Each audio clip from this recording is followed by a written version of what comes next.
Just so we did one guy who's like, quite like a full,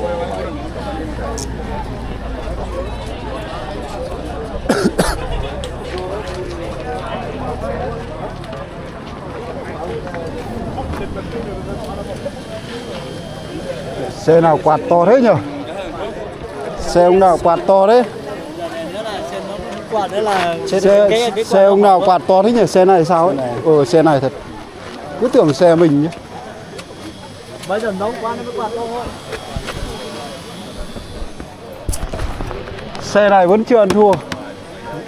Chưa quay đâu. Không quay à? Không. Nó tắt chìa rồi. Thế á? Tắt chìa thôi mà. Anh bật chìa nó mới quay đâu. Anh tắt chìa nó không quay đâu mà. Bây giờ xe nào quay người ta chỉ bật chìa thôi. Tắt chìa nó quay đâu mà. Đâu? Quay không? Không. Không quay à? Vừa nãy về đến đây tắt máy xong là bật chìa lên chả thấy quay đâu. Quay à? Xe này. Đấy, xe này im re. Rồi.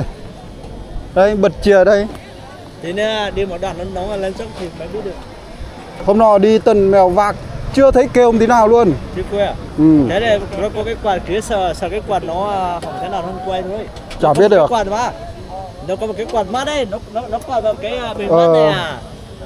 Hay là hỏng bỗ quạt nhỉ? Chưa biết được, tí nữa đi một đường nào Nhưng mà xe này đi xe này đi bình thường thì nó không quạt.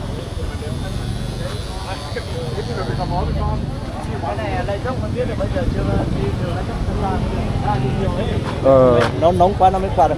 Bây giờ nó có một cái bình mát thôi mà. Thế Nó có một cái quạt ở sau nữa, quạt cho nó mát.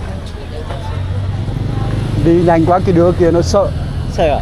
Nó bảo đi chậm thôi. Mình là chỉ biết nói Đấy, vui. nhưng mà vẫn dịch ra Google mà. Dịch Google được mà, mình không dịch rồi. Đấy.